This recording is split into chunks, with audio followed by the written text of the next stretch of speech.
Ẹ káàbọ̀ padà sórí ìkànnì wa, ẹ káàárọ̀, ẹ káàsán, ẹ káalẹ́, ẹ kú ojúmọ́. Ẹ káàbọ̀ padà sórí ìkànnì pẹ̀lú olùkọ́ lórí afẹ́fẹ́ àti akẹ́kọ̀ọ́ lórí afẹ́fẹ́. Akẹ́kọ̀ọ́ lórí afẹ́fẹ́. Lórí òǹkà wa yìí náà la ṣì wà o. Mo sọ fún wa wípé a ó rìn jìnnà díẹ̀ lórí òǹkà yìí ká tó tún mú ohun mìíràn gbọ́. Nínú fídíò wa tí a ṣe kọjá, a ti gbìyànjú láti ti òǹkà dé orí ẹgbẹ̀ta. A fẹ́ sún òǹkà síwájú lónìí. Mo ṣàlàyé nínú fídíò tó kọjá wípé ẹgbẹ̀ta túmọ̀ sí 200 ẹ má ṣe gbàgbé pé mo sọ wípé igba ṣe pàtàkì. Wọ́n tún ṣe àtẹnumọ́ ẹ̀. Igba ó ṣe pàtàkì nínú òǹkà Yorùbá nítorí pé òun ni ìsọdipúpọ̀ igba, òun ni a fi ń pe ọ̀pọ̀lọpọ̀ òǹkà títí dé orí àwọn òǹkà lẹ́gbẹ̀lẹ́gbẹ̀ níwájú. Lónìí a ó máa sọ̀rọ̀ nípa òǹkà látòrí ẹgbẹ̀ta títí dé ẹgbẹ̀rún. Ẹ káàbọ̀ sórí ètò. Akẹ́kọ̀ọ́, ẹ jẹ́ ká ṣe àtúnyẹ̀wò ẹ̀kọ́ díẹ̀ nípa àwọn ẹ̀kọ́ tí a ti ṣe kọjá. Tí a bá sọ pé ẹgbẹ̀ta, báwo ni a ṣe lè ṣe ìtúpalẹ̀ ẹgbẹ̀ta ní ọ̀nà tí ó lè yé ni yékéyéké? Ẹgbẹ̀ta jẹ́ 200 lọ́nà mẹ́ta. 200. A sọ̀rọ̀ nípa àwọn òǹkà mẹ́rin kan tí ó ṣe pàtàkì nínú òǹkà Yorùbá tí ó bá ń lé. Eléyìí tó ń jẹ́ kí pípe òǹkà kó rọrùn. 20, 40, 100 àti 100. Báwo ni a ṣe ń pè wọ́n mọ́ òǹkà nínú èdè rẹ̀? Fún wa ní àpẹẹrẹ kan. Okòó. Òjì. Ọ̀tà. Ọ̀rìn. Ẹ fún wa ní àpẹẹrẹ kan. Àpẹẹrẹ nọ́mbà kan tó ní ìkan nínú àwọn ọ̀rọ̀ wọ̀nyí. Okòólénígba. 220. Good. Ọ̀tàlénírínwó. Yeah, good. Ìyẹn á jẹ́ 460. Beautiful. 460, yes. Àpẹẹrẹ mìíràn. Ká ní ọ̀rìnléní ẹgbẹ̀ta á jẹ́ 680. Ṣé rí pé akẹ́kọ̀ọ́ mi mọ̀wé? Akẹ́kọ̀ọ́ mi ti lọ síwájú. Akẹ́kọ̀ọ́ ti lọ síwájú. 600 to 1000 la fẹ́ sọ lónìí. 680 already is 6. Ọ̀rìnléní ẹgbẹ̀ta. Very, very good. Ọ̀rìnlélẹ́gbẹ̀ta. Bí àwọn òǹkà yẹn ṣe lọ ní. Àwọn òǹkà tó wà láàrin a lè dín 10 tàbí kí a yọ 10 kúrò nínú wọn. Fún àpẹẹrẹ, tí a bá sọ wípé 650, a lè sọ wípé òjìléní ẹgbẹ̀ta ó lé 10 tàbí ọ̀tàléní ẹgbẹ̀ta ó dín 10 àti bẹ́ẹ̀ bẹ́ẹ̀ lọ.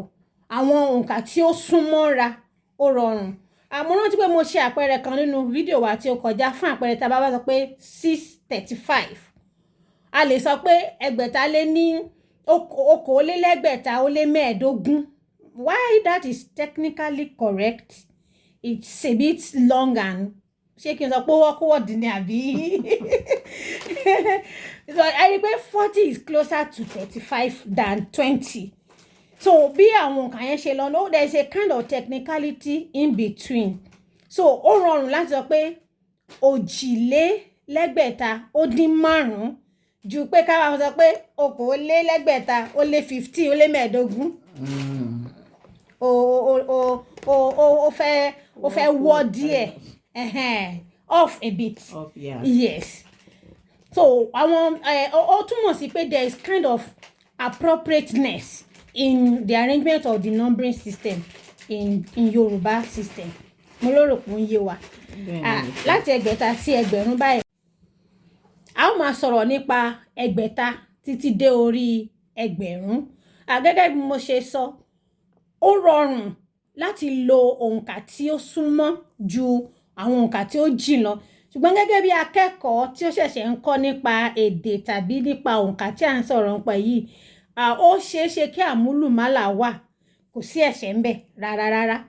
Kò sí ẹ̀ṣẹ̀ ń bẹ nípa lílò àti sísọ àti ṣíṣe àtẹnumọ́ àwọn a ó máa mọ̀ yóò máa mọ́ wa lára. Ẹ jẹ́ ká máa wo àwọn fọ́nrán yìí àti àwọn fọ́nrán tí mo ti ṣe kọjá sẹ́yìn pẹ̀lú akẹ́kọ̀ọ́ lórí afẹ́fẹ́. A ó lè ní ìmọ̀ tó kún nípa bí a ṣe lè máa pe àwọn nọ́mbà yìí pẹ̀lú ara wa tàbí pẹ̀lú ẹlòmíràn. A ó lè ṣe àmúlò rẹ̀ ní ọ̀nà tí ó péye, in an appropriate way. Yes, I'm not saying it's wrong. For example, if you say 620 is okòólélẹ́gbẹ̀ta ó lé mẹ́ẹ̀ẹ́dógún, of course that's 635 is okay, so to say. But for the language appropriateness, for the appropriateness of the language, it is closer. 40 is closer. Márùndín òjìlélẹ́gbẹ̀ta ó dín márùn. Simple that way, I think. Yeah. So kí a tẹ̀síwájú. Ẹgbẹ̀ta, okòólélẹ́gbẹ̀ta, òjìlélẹ́gbẹ̀ta, ọ̀tàlélẹ́gbẹ̀ta, ọ̀rìnlélẹ́gbẹ̀ta, àwa dé ẹ̀ẹ́dẹ́gbẹ̀rin.